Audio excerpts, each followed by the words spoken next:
شروع اللہ کا نام لے کر جو بڑا مہربان نہایت رحم والا ہے۔ یہ ایک سورہ ہے جس کو ہم نے نازل کیا اور اس کے احکام کو فرض کر دیا اور اس میں صاف صاف آیتیں نازل کی تاکہ تم یاد رکھو۔ بدکاری کرنے والی عورت اور بدکاری کرنے والا مرد جب ان کی بدکاری ثابت ہو جائے تو دونوں میں سے ہر ایک کو 100 درے مارو، اور اگر تم اللہ اور روز آخر پر ایمان رکھتے ہو تو اللہ کے قانون کو نافذ کرنے میں تمہیں ان پر ہرگز ترس نہ آئے، اور چاہیے کہ ان کی سزا کے وقت مسلمانوں کی ایک جماعت بھی موجود ہو۔ بدکار مرد تو بدکار یا مشرک عورت کے سوا کسی سے نکاح نہیں کرتا، اور بدکار عورت کو بھی بدکار یا مشرک مرد کے سوا اور کوئی نکاح میں نہیں لاتا، اور یہ یعنی بدکار عورت سے نکاح کرنا مومنوں پر حرام ہے۔ اور جو لوگ پرہیزگار عورتوں کو بدکاری کا عیب لگائیں اور اس پر 4 گواہ نہ لائیں تو ان کو 80 درے مارو، اور کبھی ان کی شہادت قبول نہ کرو، اور یہی بد کردار ہیں۔ ہاں، جو اس کے بعد توبہ کر لیں اور اپنی حالت سنوار لیں تو اللہ بھی بخشنے والا ہے، مہربان ہے۔ اور جو لوگ اپنی بیویوں پر بدکاری کی تہمت لگائیں اور خود ان کے سوا اور گواہ نہ ہوں تو ہر ایک کی شہادت یہ ہے کہ پہلے تو 4 بار اللہ کی قسم کھائے کہ بے شک وہ سچا ہے، اور 5ویں بار یہ کہے کہ اگر وہ جھوٹا ہو تو اس پر اللہ کی لعنت۔ اور عورت سے سزا کو یہ بات ٹال سکتی ہے کہ وہ پہلے 4 بار اللہ کی قسم کھائے کہ بے شک یہ جھوٹا ہے، اور 5ویں دفعہ یوں کہے کہ اگر یہ سچا ہو تو مجھ پر اللہ کا غضب نازل ہو۔ اور اگر تم پر اللہ کا فضل اور اس کی مہربانی نہ ہوتی تو بہت سی خرابیاں پیدا ہو جاتی،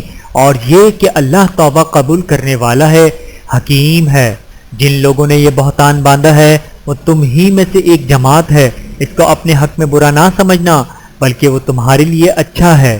ان میں سے جس شخص نے گناہ کا جتنا حصہ لیا اس کے لیے اتنا وبال ہے، اور جس نے ان میں سے اس بہتان کا بڑا بوجھ اٹھایا ہے اس کو بڑا عذاب ہوگا۔ جب تم نے وہ بات سنی تھی تو مومن مردوں اور عورتوں نے کیوں اپنے دلوں میں نیک گمان نہ کیا اور کیوں نہ کہہ دیا کہ یہ کھلم کھلا بہتان ہے؟ یہ بہتان لگانے والے اپنی بات کی تصدیق کے لیے 4 گواہ کیوں نہ لائے؟ تو جب یہ گواہ نہیں لا سکے تو اللہ کے نزدیک یہی جھوٹے ہیں۔ اور اگر دنیا اور آخرت میں تم پر اللہ کا فضل اور اس کی رحمت نہ ہوتی تو جس شغل میں تم منہمک تھے اس کی وجہ سے تم پر بڑا سخت عذاب نازل ہوتا، جب تم اپنی زبانوں سے اس کا ایک دوسرے سے ذکر کرتے تھے اور اپنے منہ سے ایسی بات کہتے تھے جس کا تم کو کچھ بھی علم نہ تھا، اور تم اسے ایک ہلکی بات سمجھتے تھے حالانکہ اللہ کے نزدیک وہ بڑی بھاری بات تھی۔ اور جب تم نے اسے سنا تھا تو کیوں نہ کہہ دیا کہ ہمیں شایع نہیں کہ ایسی بات زبان پر لائیں؟ پروردگار تو پاک ہے، یہ تو بہت بڑا بہتان ہے۔ اللہ تمہیں نصیحت کرتا ہے کہ اگر تم مومن ہو تو پھر کبھی ایسا کام نہ کرنا، اور اللہ تمہارے سمجھانے کے لیے اپنی آیتیں کھول کھول کر بیان فرماتا ہے، اور اللہ جاننے والا ہے، حکمت والا ہے۔ جو لوگ اس بات کو پسند کرتے ہیں کہ مومنوں میں بے حیائی یعنی تہمت و بدکاری کی خبر پھیلے، ان کو دنیا اور آخرت میں دکھ دینے والا عذاب ہوگا، اور اللہ جانتا ہے اور تم نہیں جانتے۔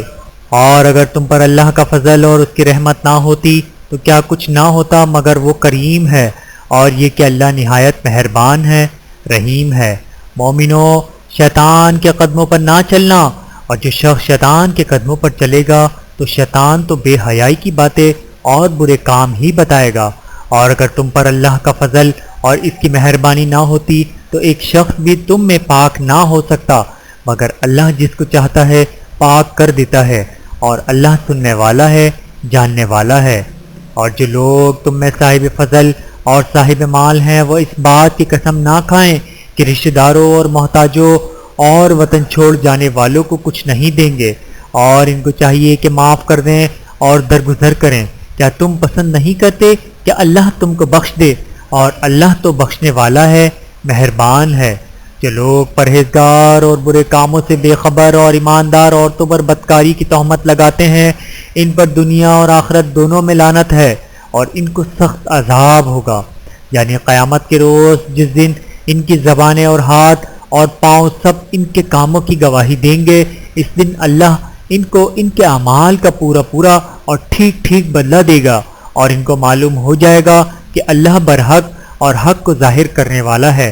ناپاک عورتیں ناپاک مردوں کے لیے ہیں اور ناپاک مرد ناپاک عورتوں کے لیے، اور پاک عورتیں پاک مردوں کے لیے ہیں اور پاک مرد پاک عورتوں کے لیے۔ یہ پاک لوگ ان جھوٹوں کی باتوں سے بری ہیں اور ان کے لیے بخشش اور نیک روزی ہے۔ مومنوں، اپنے گھروں کے سوا دوسرے لوگوں کے گھروں میں گھر والوں سے اجازت لیے اور ان کو سلام کیے بغیر داخل نہ ہوا کرو، اور یہ تمہارے حق میں بہتر ہے، اور ہم یہ نصیحت اس لیے کرتے ہیں کہ شاید تم یاد رکھو۔ پھر اگر تم گھر میں کسی کو موجود نہ پاؤ تو جب تک تم کو اجازت نہ دی جائے اس میں مت داخل ہو، اور اگر یہ کہا جائے کہ اس وقت لوٹ جاؤ تو لوٹ جایا کرو، یہ تمہارے لیے بڑی پاکیزگی کی بات ہے، اور جو کام تم کرتے ہو اللہ سب جانتا ہے۔ ہاں، اگر تم کسی ایسے مکان میں جاؤ جس میں کوئی نہ بستا ہو اور اس میں تمہارا اسباب رکھا ہو تو تم پر کچھ گناہ نہیں، اور جو کچھ تم ظاہر کرتے ہو اور جو پوشیدہ کرتے ہو اللہ کو سب معلوم ہے۔ مومن مردوں سے کہہ دو کہ اپنی نظریں نیچی رکھا کریں اور اپنی شرمگاہوں کی حفاظت کیا کریں، یہ ان کے لیے بڑی پاکیزگی کی بات ہے، اور جو کام یہ کرتے ہیں اللہ ان سے خبردار ہے۔ اور مومن عورتوں سے کہہ دو کہ وہ بھی اپنی نگاہیں نیچی رکھا کریں اور اپنی شرمگاہوں کی حفاظت کیا کریں، اور اپنی آرائش یعنی زیور کے مقامات کو ظاہر نہ ہونے دیا کریں مگر جو اس میں سے کھلا رہتا ہے، اور اپنے سینوں پر اوڑھنیاں اوڑھے رہا کریں، اور اپنے خاوند اور باپ اور خسر اور بیٹوں اور خاوند کے بیٹوں اور بھائیوں اور بھتیجوں اور بھانجوں اور اپنی جیسی مومن عورتوں اور لونڈی غلاموں کے سوا نیز ان خدام کے جو عورتوں کی خواہش نہ رکھیں، یا ایسے لڑکوں کے جو عورتوں کے پردے کی چیزوں سے واقف نہ ہوں، غرض ان لوگوں کے سوا کسی پر اپنی زینت اور سنگھار کے مقامات کو ظاہر نہ ہونے دیں، اور اپنے پاؤں ایسے طور سے زمین پر نہ ماریں کہ جھنکار کانوں میں پہنچے اور ان کا پوشیدہ زیور معلوم ہو جائے۔ اور مومنوں، سب اللہ کے آگے توبہ کرو تاکہ فلاح پاؤ، اور اپنی قوم کی بیوہ عورتوں کے نکاح کر دیا کرو، اور اپنے غلاموں اور لونڈیوں کے بھی جو نیک ہوں نکاح کر دیا کرو۔ اگر وہ مفلس ہوں گے تو اللہ ان کو اپنے فضل سے غنی کر دے گا، اور اللہ بہت وسعت والا ہے، سب کچھ جاننے والا ہے۔ اور جن کو بیع کا مقدور نہ ہو وہ پاک دامنی کو اختیار کیے رہیں یہاں تک کہ اللہ ان کو اپنے فضل سے غنی کر دے۔ اور جو غلام تم سے مکاتبت یعنی مال دے کر پروانہ آزادی کی تحریر چاہیں، اگر تم ان میں صلاحیت اور نیکی پاؤ تو ان سے مکاتبت کر لو، اور اللہ نے جو مال تم کو بخشا ہے اس میں سے ان کو بھی دو۔ اور اپنی باندیوں کو اگر وہ پاک دامن رہنا چاہیں تو دنیاوی زندگی کے فوائد حاصل کرنے کے لیے بدکاری پر مجبور نہ کرنا، اور جو ان کو مجبور کرے گا تو ان بیچاریوں کے مجبور کیے جانے کے بعد اللہ بخشنے والا ہے، مہربان ہے۔ اور ہم نے تمہاری طرف روشن آیت نازل کی ہیں، اور جو لوگ تم سے پہلے گزر چکے ہیں ان کی خبریں اور پرہیزگاروں کے لیے نصیحت۔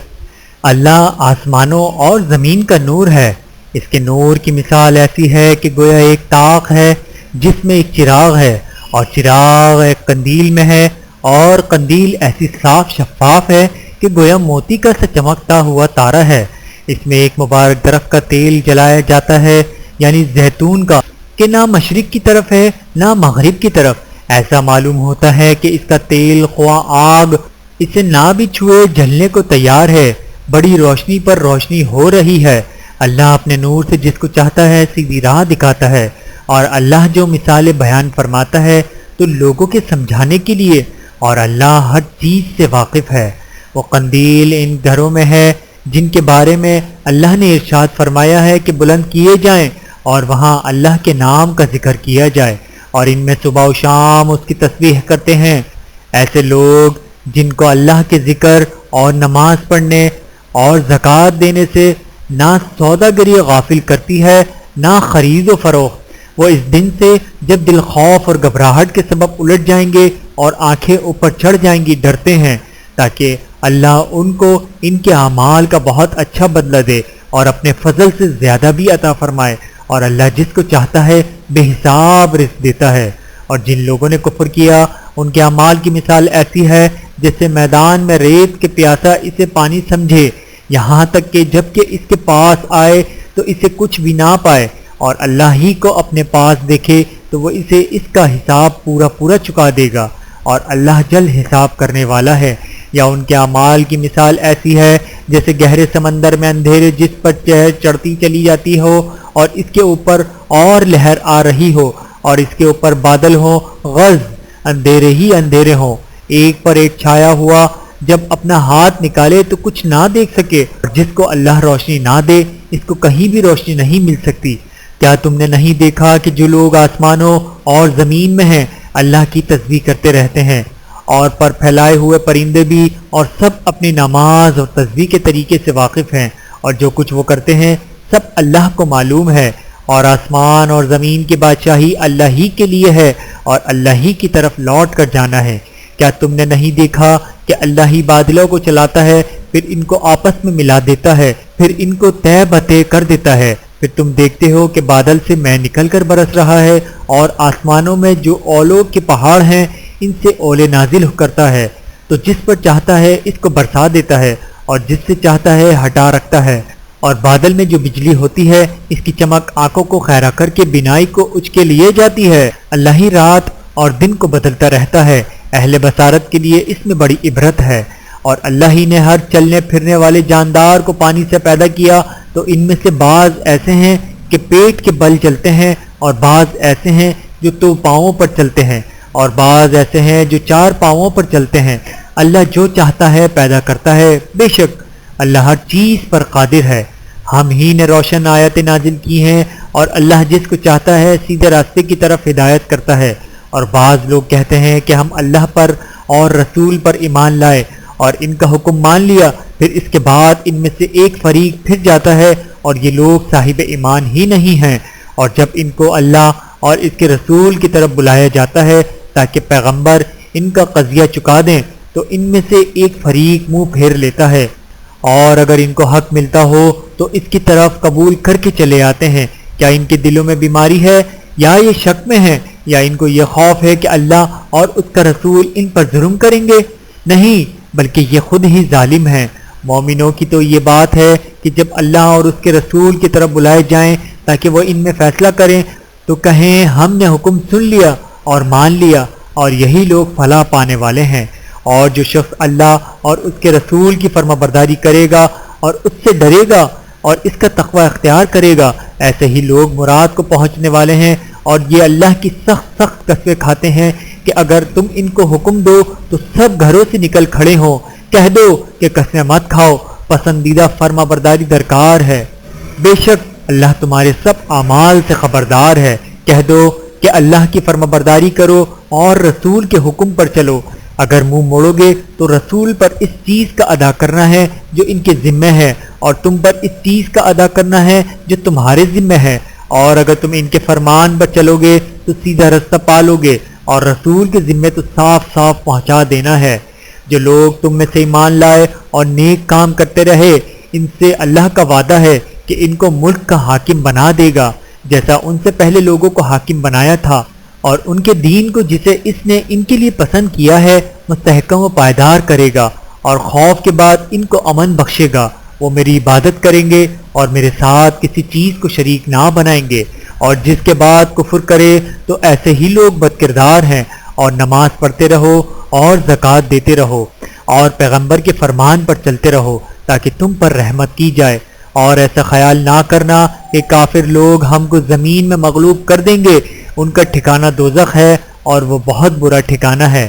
مومنوں، تمہارے باندے غلام اور جو بچے تم میں سے بلوغ کو نہیں پہنچتے 3 دفعہ یعنی 3 اوقات میں تم سے اجازت لیا کریں، ایک تو نماز فجر سے پہلے، دوسرے گرمی کی دوپہر کو جب تم کپڑے اتار دیتے ہو، اور تیسرے عشاء کی نماز کے بعد۔ یہ 3 وقت تمہارے پردے کے ہیں، ان کے آگے پیچھے یعنی دوسرے وقتوں میں نہ تم پر کچھ گناہ ہے اور نہ ان پر کہ کام کاج کے لیے ایک دوسرے کے پاس آتے رہتے ہو۔ اس طرح اللہ اپنی آیتیں کھول کھول کر بیان فرماتا ہے، اور اللہ بڑا علم والا ہے، بڑا حکمت والا ہے۔ اور جب تمہارے لڑکے بالغ ہو جائیں تو ان کو بھی اسی طرح اجازت لینی چاہیے جس طرح ان سے اگلے یعنی بڑے آدمی اجازت حاصل کرتے رہے ہیں۔ اس طرح اللہ تم سے اپنی آیتیں کھول کھول کر بیان فرماتا ہے، اور اللہ جاننے والا ہے، حکمت والا ہے۔ اور بڑی عمر کی عورتیں جن کو نکاح کی توقع نہیں رہی اور وہ زاہد کپڑے اتار کر سر ننگا کر لیا کریں تو ان پر کچھ گناہ نہیں، بشرطے کہ اپنی زینت کی چیزیں نہ ظاہر کریں، اور اگر اس سے بھی بچیں تو یہ ان کے حق میں بہتر ہے، اور اللہ سنتا ہے، جانتا ہے۔ نہ تو اندھے پر کچھ گناہ ہے، اور نہ لنگڑے پر، اور نہ بیمار پر، اور نہ خود تم پر کہ اپنے گھروں سے کھانا کھاؤ، یا اپنے باپ دادا کے گھروں سے، یا اپنی ماؤں کے گھروں سے، یا بھائیوں کے گھروں سے، یا اپنی بہنوں کے گھروں سے، یا اپنے چچاؤں کے گھروں سے، یا اپنی پھوپھیوں کے گھروں سے، یا اپنے ماموؤں کے گھروں سے، یا اپنی خالاؤں کے گھروں سے،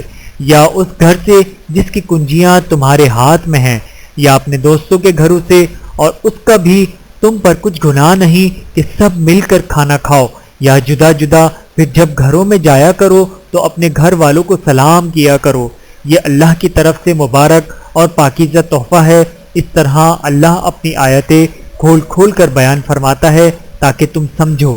مومن تو وہ ہیں جو اللہ پر اور اس کے رسول پر ایمان لائے، اور جب کبھی ایسے کام کے لیے جو جمع ہو کر کرنے کا ہو پیغمبر کے پاس جمع ہو تو ان سے اجازت لیے بغیر چلے نہیں جاتے۔ اے پیغمبر، جو لوگ تم سے اجازت حاصل کرتے ہیں وہی اللہ پر اور اس کے رسول پر ایمان رکھتے ہیں، تو جب یہ لوگ تم سے کسی کام کے لیے اجازت مانگا کریں تو ان میں سے جسے چاہا کرو اجازت دے دیا کرو، اور ان کے لیے اللہ سے بخشش مانگا کرو، کچھ شک نہیں کہ اللہ بخشنے والا ہے، مہربان ہے۔ مومنوں، پیغمبر کے پکارنے کو ایسا خیال نہ کرنا جیسا تم آپس میں ایک دوسرے کو پکارتے ہو، بے شک اللہ کو وہ لوگ معلوم ہے جو تم میں سے آنکھ بچا کر کھسک جاتے ہیں۔ تو جو لوگ ان کے حکم کی مخالفت کرتے ہیں ان کو ڈرنا چاہیے کہ ایسا نہ ہو کہ ان پر کوئی آفت پڑ جائے یا تکلیف دینے والا عذاب نازل ہو۔ دیکھو، جو کچھ آسمانوں اور زمین میں ہے سب اللہ ہی کا ہے، جس طریق پر تم ہو وہ اسے جانتا ہے، اور جس روز لوگ اس کی طرف لوٹائے جائیں گے تو جو عمل وہ کرتے رہے وہ ان کو بتا دے گا، اور اللہ ہر چیز سے واقف ہے۔